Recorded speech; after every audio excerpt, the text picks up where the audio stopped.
5 majeurs all-time. Des Bullets, des Wizards, des Capitol Bullets, des Baltimore Bullets, des Washington Bullets, ouais. Washington Wizards.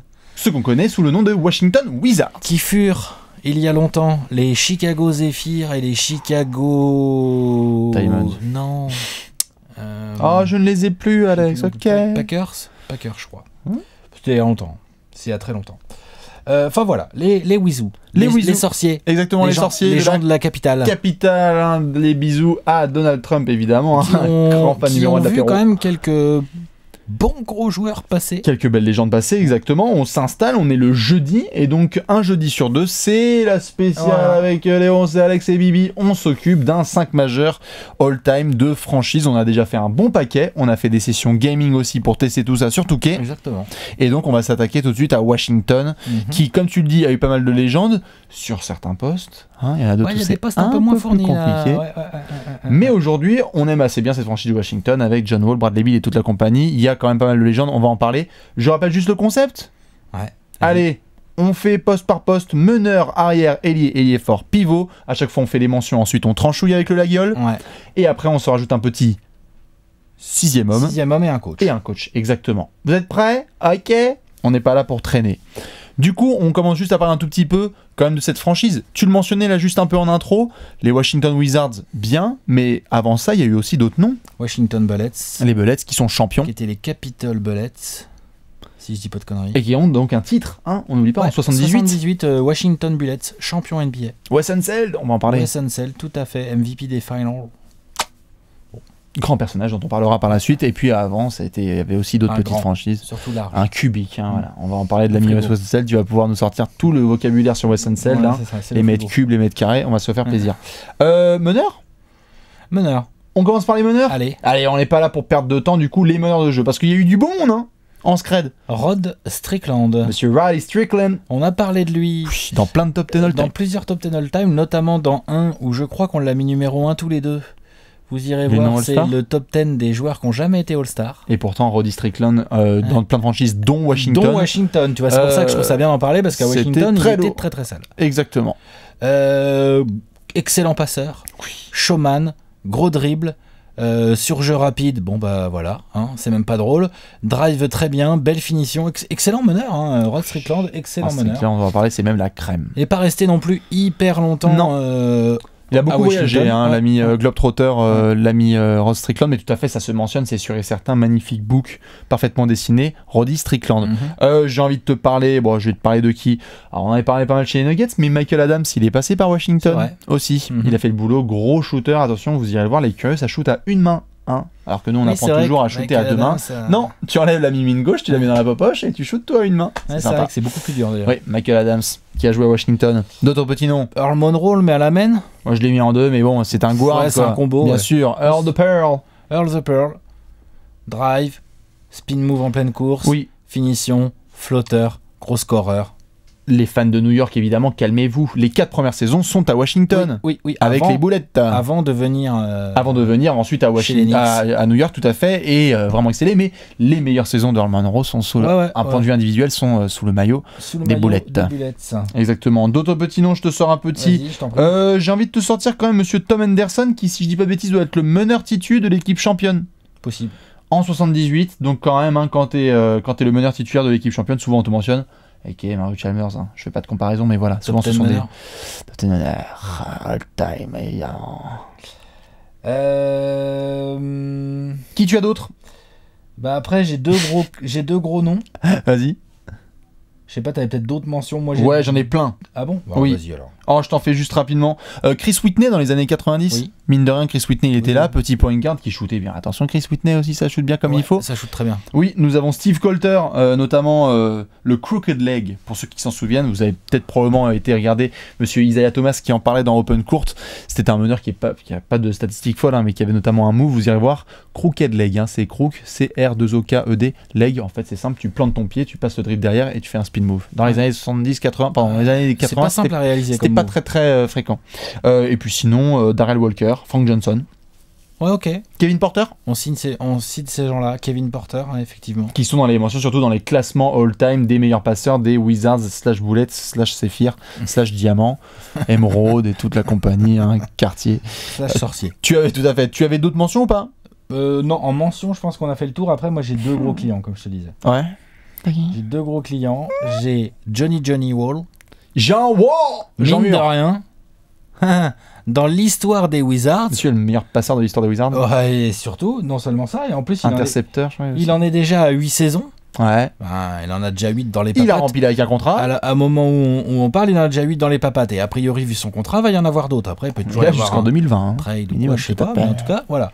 Et on parle quand même d'un garçon qui, en 8 saisons, nous a quand même gratifié d'un petit 19 points, 9 passes de moyenne. Et avec des saisons en 20-10, de la saison 20-10. Ouais. Donc c'est quand même sérieux. Non, puis t'as emmené les Wizards en demi-finale de conférence en faisant des purs perfs. Oh. Exactement. Johnny Wall quand même. Oh. Exactement. Johnny Wall, ça cause très très fort. Mais il cause très très fort avec un autre meneur qui lui aussi d'ailleurs a emmené les Wizards en demi de conf au début, enfin dans le milieu des années 2000. Sortez vos jeunes. Ouais, exactement. Mr.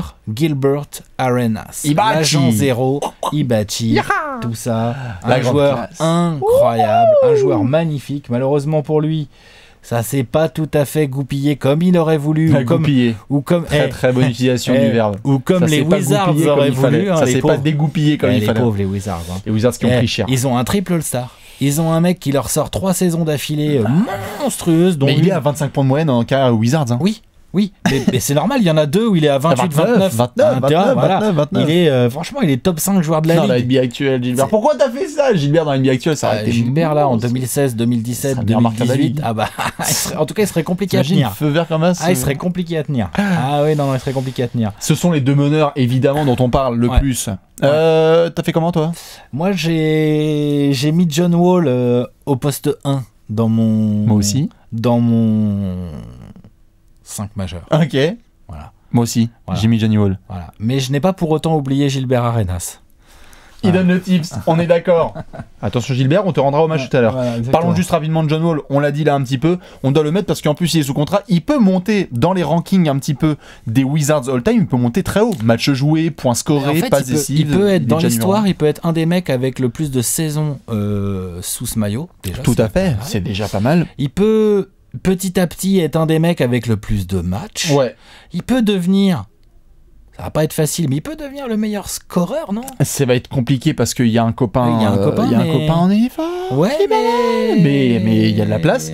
Et non, il faut surtout essayer de dépasser les demi-finales de conférence. Ça, ce sera vraiment le spot où là, on va sentir que John Wall rentrera dans une dimension historique. En tout cas, à la main, je pense qu'on peut tout à fait mettre John Wall. Clairement, John Wall en poste 1, c'est fait. Donc vous êtes en train de regarder en ce moment le meilleur meneur de l'histoire des Wizards. Voilà, vous le regardez en ce moment. Numéro 1 de draft. C'est lui. Doogie et la totale. Ouais.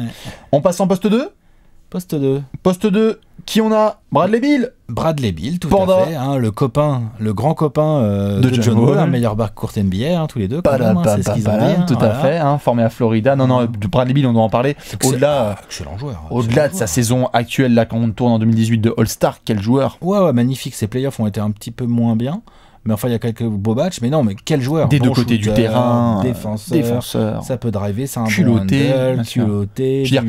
C'est un bon meneur, un bon arrière. Je le sais pas et j'ai pas les chiffres sous les yeux, mais il est à quoi cette saison? 23-24 points de moyenne, que j'aime ça. Je sais pas s'ils sont des centaines à avoir été à plus de 24 points de moyenne dans l'histoire des Wizards sur une saison. Non, on pose derrière. Bradley Beal, il fait partie de la conversation. Autre arrière éventuellement dont il faut parler, c'est Larry Hughes. Larry Hughes, copain de Gilbert Arenas. Tout à fait, au début des années 2000. Voilà. Larry Hughes, bon scoreur, pas très régulier. Il y a des saisons un peu streaky, par contre, comme garçon. C'est-à-dire que c'est effectivement un garçon qui peut te faire un 2 sur 16. Ouais. Un 2 sur 16 en... Tout à fait. Comment dire en 14 minutes. Non, j'allais dire en l'honneur de Paul George sur son Game 6. Tout à fait, 2 sur 16. Un petit 2 sur 16. Mais il peut aussi te faire un 14 sur 18. Oui, un des meilleurs intercepteurs de la NBA. Bon intercepteur, c'est un arrière assez longiligne. Oui. Fin. Bon athlète. Tout à fait, qui a fait le dunk contest notamment en 2000 avec, on l'oublie, avec Vince Carter et Tim Hawkins. Grave, Larry Hughes, il monte. Ça montait. Et c'était donc à la moitié des années 2000 quand Gilbert débarque et que là ils ont le backcourt Gilbert plus Larry Hughes. Ouais, exactement. Avec le bandeau. Exactement. Fort sympathique comme backcourt.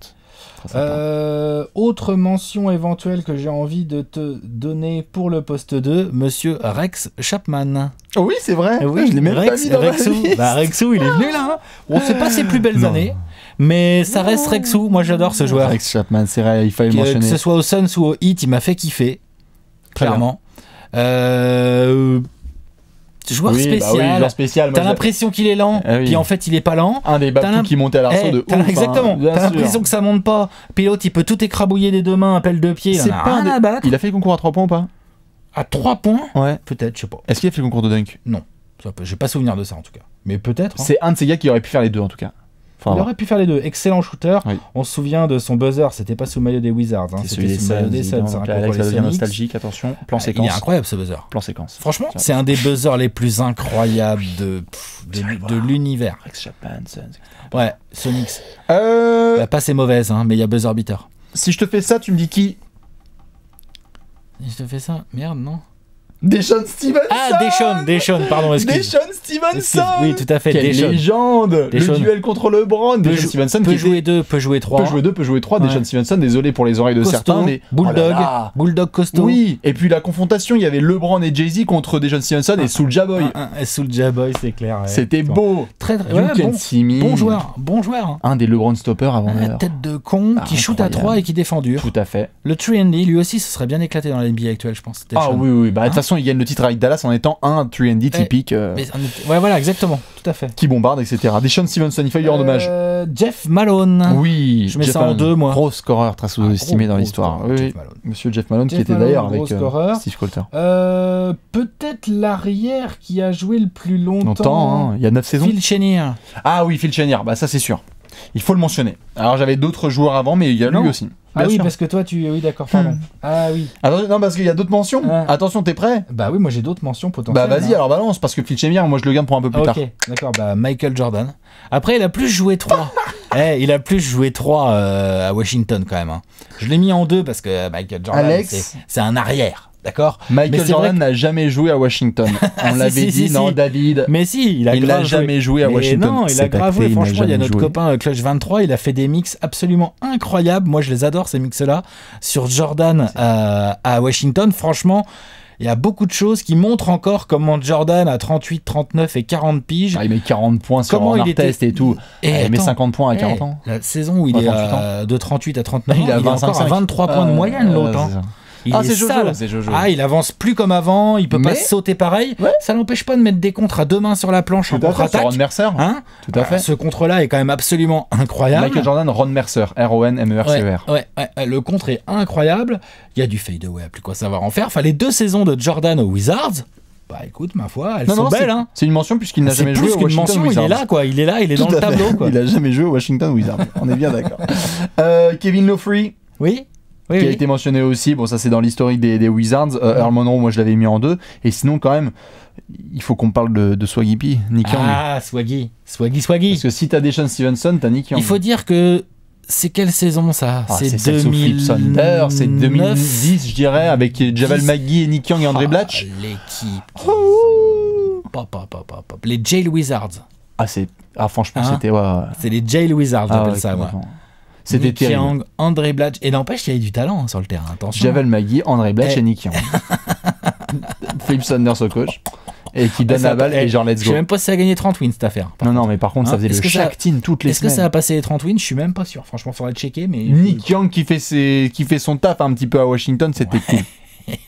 Les débuts de Swaggy, c'était cool. Quand il avait les cheveux longs. Moi, c'est tout ce que j'ai sur le poste d'arrière. Ouais, moi au poste d'arrière, du coup, mon titulaire. Gilbert. 5 majeurs, Gilbert, ouais.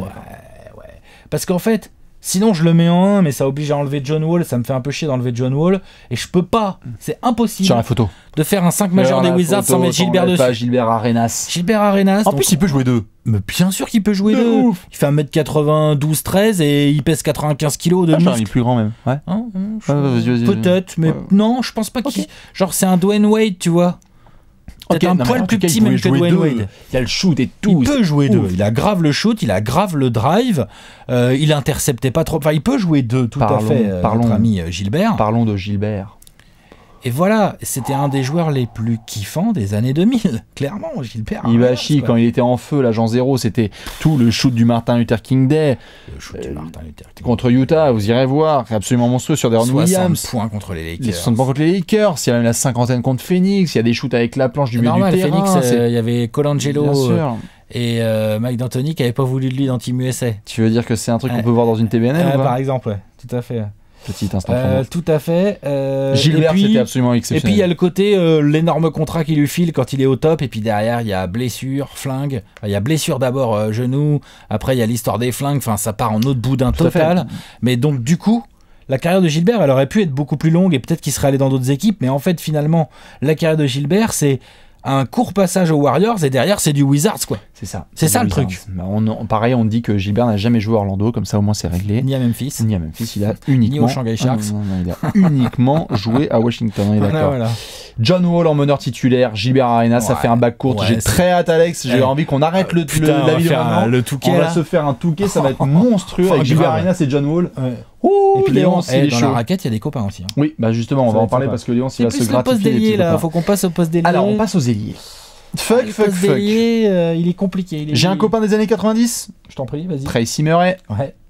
Tracy Murray. J'ai un autre copain. Gros daron. Pardon, vas-y. Je te laisse en parler. Non, c'est bon. J'ai un autre copain des années 90, Calbert Cheney. Bien sûr. Calbert Cheney. Bon scoreur, long, gaucher, la papate gauche, quoi. L'ailier un peu type, quoi. 2 mètres, la petite centaine de kilos. La papate gauche qui shootait pas trop mal à mi-distance, qui drivait bien. Après, il a eu des soucis de blessure, notamment. Oui. Bon, voilà, il a quand même fait quelques bonnes saisons avec les Wizards. Bien sûr. Bon, on ne va pas mentionner l'autoporteur. On va attendre ce que ça va donner par la suite. Un peu. On mentionne Paul Pierce ou pas ? Non. On mentionne pas Bernard King ? Si, on le mentionne, t'es ouf. Il a été All-Star. Oh ! Il est Bernard revenu et tout. King, parce que les panélistes, ils n'en peuvent plus. Ouais. Oh, alors Monroe, déjà, maintenant Bernard King. N'empêche que. Il y a une vraie belle. Coup, autant Earl Monroe, ses meilleures saisons, elles sont aux Bullets avant d'aller aux Knicks. Autant Bernard, ses meilleures saisons, elles sont aux Knicks avant d'aller aux Bullets. D'ailleurs, exceptionnelle rivalité entre Washington et New York. Grave. Enfin, il a été All-Star, il est revenu d'une énorme blessure au genou. Il a plus de 20 points de moyenne. Grave, il monte jusqu'à 28, à 30 piges, Bernard. Avec Washington ? Oui. Putain. Bernard, il est sale. Merde. Bernard, il est sale. Ah non, Bernard, il est encore très sale quand il revient. Caron Butler, All-Star avec les Wizards, parce que c'était la triplette, Gilbert Arenas, Caron Butler, Anton Jimison, on en parlera par la suite, mais Caron Butler, il a été là, il était parfait dans cette espèce de complément de Gilbert Arenas, souvenez-vous, où c'était pareil, très bon défenseur sur les ailes, capable de mettre sa vingtaine de points et d'être all-around. C'était cool, Caron Butler. Dans le genre un peu comme ça, qui se bat bien, qui fait des stats depuis le poste 3 et tout, j'ai Greg Ballard. Tout à fait. Greg Ballard qui était jeune rookie l'année du titre en 78. Le mec, il jouait pas beaucoup et tout.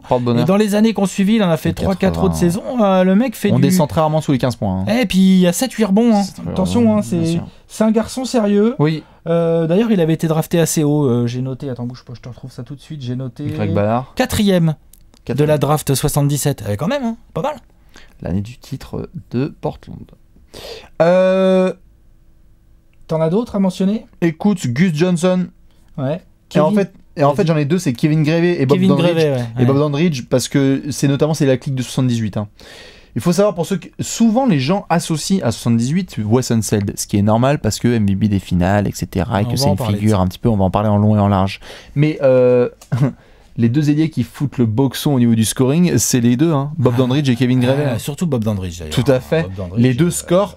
Et pour le coup, il faut qu'on les mentionne parce que sur les ailes des Wizards à l'époque, c'était ce qu'il fallait, notamment parce que Phil Chenier. Bob Dandridge, franchement, le peu d'images qu'il y a de lui, qu'on peut voir et tout, c'est un beau joueur. Oui. C'est un bel attaquant. Juste d'un point de vue historique, on venait de parler de Phil Chenier. Moi, je vais le mettre, notamment moi, d'un point de vue personnel, en 3 titulaires. Alors, je sais, c'est osé pour certains, mais pourquoi ? Ça me permet juste de raconter une petite histoire. Phil Chenier, notamment, qui est un des meilleurs ailiers de la NBA quand il arrive, il est plutôt arrière, mais qui est un des meilleurs ailiers de la NBA quand il arrive ses premières saisons, se fracasse le dos la saison 78, ne peut pas jouer les playoffs, donc l'année du titre. Alors, officieusement, il a le titre. Mais bon, vu qu'il a joué que la régulière, on lui donne pas. Il a le maillot de retiré, Phil Chenier, mais donc du coup, qui prend le scoring à sa place puisqu'il ne joue pas les finales NBA ? Kevin Grevey et Bob Dandridge. Voilà, c'était juste pour la petite story.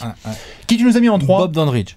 Moi j'ai mis Bogdanovich, même si effectivement il est plus étiqueté Milwaukee parce que c'est vraiment là-bas qu'il a fait les premières années de sa carrière et qu'il arrive au Wizards, il est déjà plus tout jeune, il est déjà à 28, 29, 30 par là, mais enfin il score encore bien. Bien sûr. J'ai pris quelques petites notes là, bouge pas, il est quand même à 19-20 points de moyenne. Bien sûr. En 4 saisons, dont la saison au milieu, saison du titre. Donc c'est quand même très sérieux.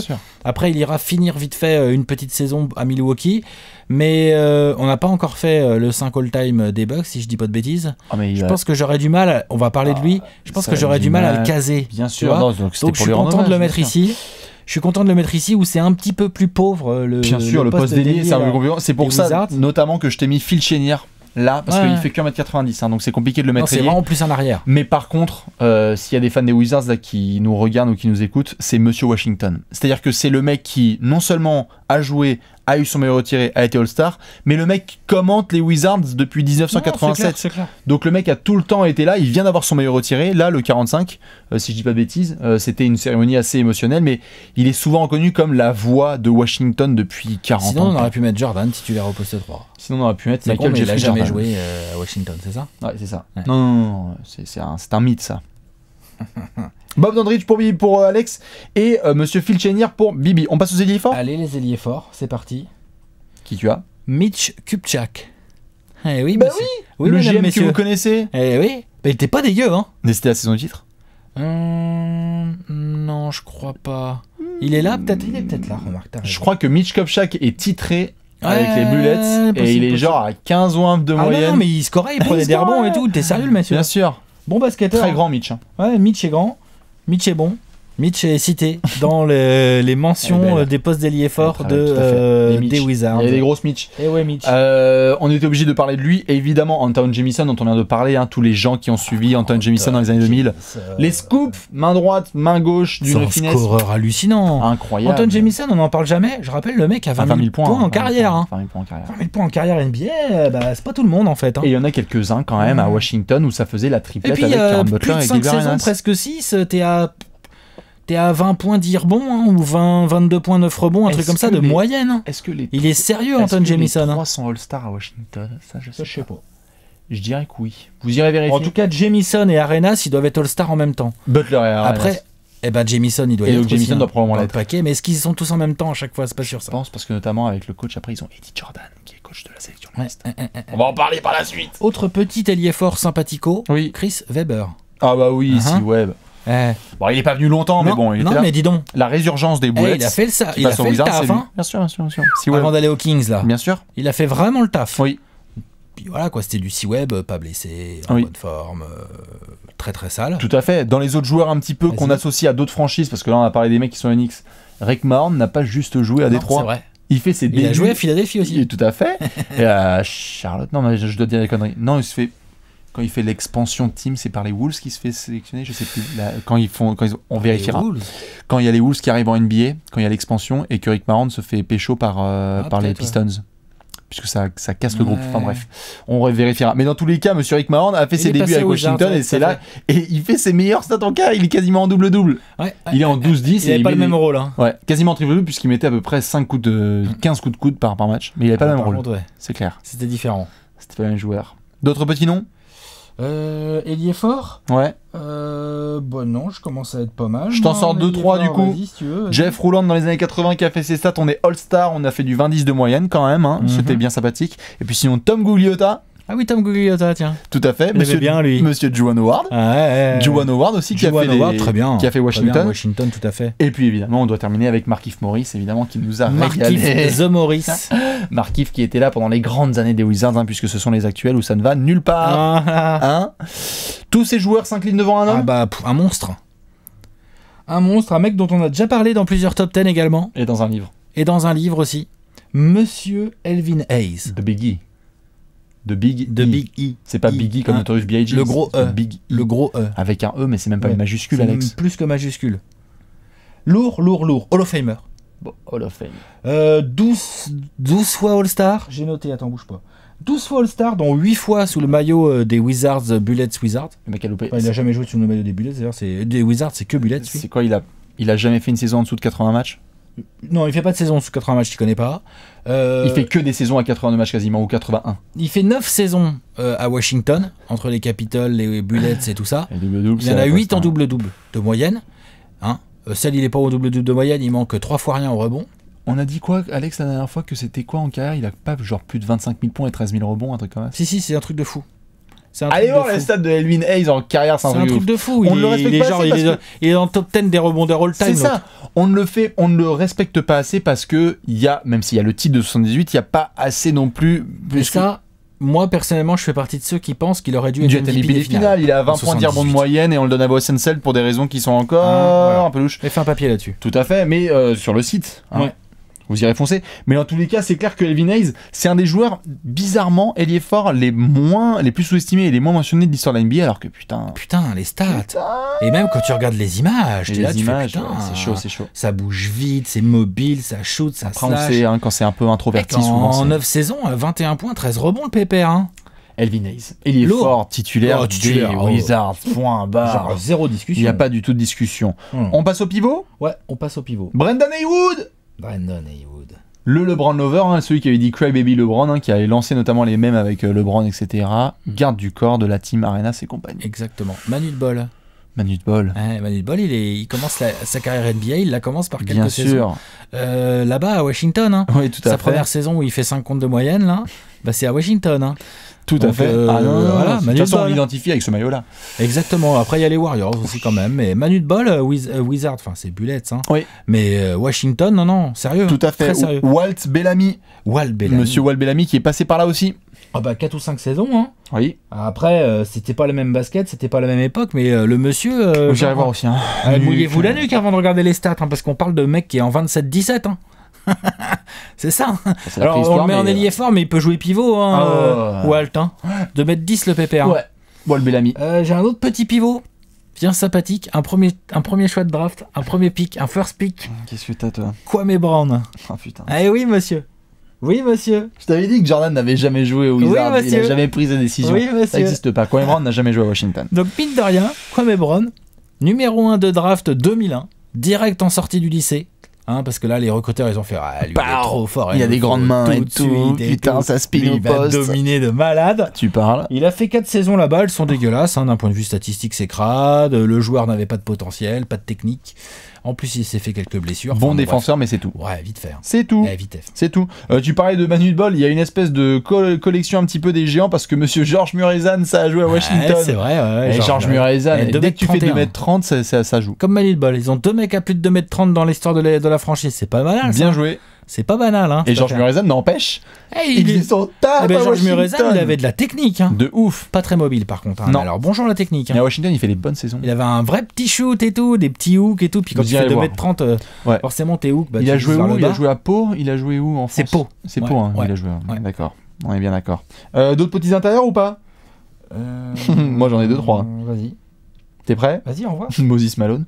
Ouais, il est passé, c'est vrai. Il est passé. Il est passé assez vite. Hein. Ethan Thomas. Ethan Thomas, tiens, j'ai. Souviens-toi, Ethan Thomas, allez le voir, le poète qui était intérieur, donc vraiment besogneux, un pivot besogneux des années 2000 avec les dreadlocks, qui est devenu un poète activiste. C'est vrai. Très sympathique. Javal McGee. On en parlait tout à l'heure, hein. Tout à fait. D'ailleurs, on a oublié André Blage dans les ailiers forts. Ah oui. Mais Javal McGee, voilà. Hein. Ça se cite, hein. Tout à fait. Marcin Gortat, ça se cite ou pas? Marcin Gortat, bah ça se cite. Ça se cite, hein, le polychammer. Ah, il y a Maïnmi. Bon, bref. Il y a Maïnmi. Jason Smith. On est Alex, on est dans un 5 all-time, on n'est pas sur les 5 de saison. Voilà. Il y en a juste un dernier, j'avais Monsieur Pervis Ellison, vous irez voir aussi notamment les petites accolades dont il a été capable. Mais je crois qu'Alex, on est d'accord, tout ce beau monde s'incline quand même derrière Wes. 1 mètre cube sur 1 mètre cube. Un frigo, vous voyez les frigos. Vous prenez un grand frigo américain. Puis vous lui mettez des gros bras tout costauds sur le côté. Voilà. Et puis une tête, des roulettes en bas. Une tête avec une afro. Ouais. Bah vous avez Wes Unseld de rebond. Wes Unseld, le seul joueur avec, si je dis pas de bêtises, avec Will Chamberlain, à avoir été rookie de l'année et MVP dès sa première saison NBA. Moissonneur au rebond. Rookie de l'année et MVP. Hein. Oui, alors 69 là. Il est drafté en 68 et 69, madame. Il est rookie de l'année. C'est chaud. Et MVP. En même temps, quand t'es MVP, t'es forcément rookie de l'année. Au rebond, relou. Stop. On parle d'un garçon qui est genre à 14 rebonds de moyenne en carrière. Ils ont inventé le GPS pour lui. C'est beaucoup. Pour le boxer au rebond. À contourner, bon bah voilà, c'est long. C'est très long. Et puis bon, alors pas très technique. Non. Bon défenseur, dur au mal. Alors, très fort au rebond. Oui, et notamment, alors pas très bon pas en très technique, je veux dire, genre à plus de 3 mètres du cercle, Wes Unseld. Par contre, pour tous les copains et les copines qui regardent aujourd'hui, Kevin Love jouait notamment les outlet pass, c'est-à-dire récupérer le rebond et faire le coup de poignet, c'était Wes Unseld. Avant l'heure, c'est vraiment comme ça là, hop, et puis la balle, il fait hop, et puis la balle elle est au bout du terrain. C'est une contre-attaque en une passe. Au bout du terrain. Wes Unseld par définition. Très fort pour ça. Et Kevin Love a souvent dit qu'il jouait d'ailleurs donc à côté d'Elvin Hayes. Et de Phil Chenier, ça faisait une petite raquette ça au rebond. Elvin Hayes, Wes Unseld au rebond. C'est ça. Et alors notamment on en parle, 78 ça gagne le titre, 79 ça le perd contre Seattle, mais dans tous les cas c'est vrai qu'ils avaient gagné. Wes Unseld ils étaient déjà là avec Elvin Hayes en 75, c'est en finale, ils sont en finale contre les Warriors, ils sont là. Ils sont en finale NBA. Et Wes Unseld est là aussi au début des années 70. Il y a une autre finale, ils font une autre finale, les Bullets, je crois que c'est en 71. Les Bucks de Kareem Abdul-Jabbar, c'est pas les... On va faire. Faudrait que je check, mais il me semble bien que c'est ça. Okay. Il me semble bien que ça va en finale 3 fois dans les années 70. Vraie franchise dans les années 70. Les Bullets, tout à fait. Quand t'as Elvin Hayes et Wes Unseld dans ta raquette, à un moment donné... tu prends de la place. Tout à fait. Wes Unseld, le maillot est évidemment retiré, MVP des finales, et qui a été aussi coach des Wizards, mine de rien. Bon, après, donc ça n'a pas été un grand succès, mais voilà, ce sont il a 13 saisons, il a jamais joué que là-bas. Il a été MVP de régulière, MVP des finales. C'est la plus grande. C'est le plus grand personnage de l'histoire des Wizards, on peut le dire. Je pense, ouais. Je pense que oui. Va falloir que John Wall taffe, mais pour le moment, c'est vraiment. Je pense que c'est Wes Unseld, clairement. T'as le titre, le seul de l'histoire, t'es MVP des finales, c'est toi, quoi. Tu vois Wes Unseld. Ouais. Non, c'est clair. On est d'accord. Un petit 6e homme. Un petit 6e homme. Alors là, je sais pas trop qui prendre. Il est trop fort, Léonce. Il a déjà préparé le tableau. Je me demande si en 6e homme. Sur le clavier. Qu'est-ce que je vais mettre en 6e homme? Moi, t'as mis quoi, toi? Tu peux mettre Earl Monroe. Earl Monroe, t'as mis? Ah oui, Earl Monroe, quand même. Il y a 4 saisons qui sont sublimes dans la rivalité avec les Knicks. Earl Monroe, je voulais que Earl the Pearl il soit en sortie de banc. C'est vrai que c'est pas mal. Tu veux qui, Alex? Anton Jamison? J'hésite. Ross Strickland? Non, je crois que je vais mettre Anton Jamison. Anton Jamison? Il peut jouer 3, il peut jouer 4. Ok. Si tu lui mets Don Nelson au coaching, il peut jouer pivot. Tu voulais pas... sinon, je pouvais mettre Jordan. Allez, vas-y. Ça peut être drôle pour la photo. Ouais, tu sais quoi, je vais mettre Jordan. Voilà, surtout que dans le débat du GOAT, t'aimes bien le mettre 6e homme. Jordan. Ouais, il est 6e homme. Jordan, ça lui va bien, 6e homme à Jordan, non?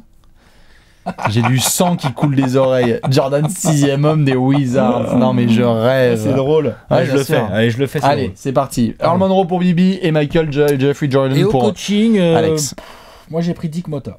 Pareil, Dick Motta qui est là, donc le coach du titre de 78. Coach du titre, c'est lui qui a le plus gros record en carrière en moyenne. Il a 56% de victoires sur ses 4 saisons. Il pas très longtemps, voilà, il y a 4 saisons. Mais il y a le titre au milieu. Ouais. Parce qu'après, il est souvent connu pour être coach de Dallas, le tout premier. Donc, quand même.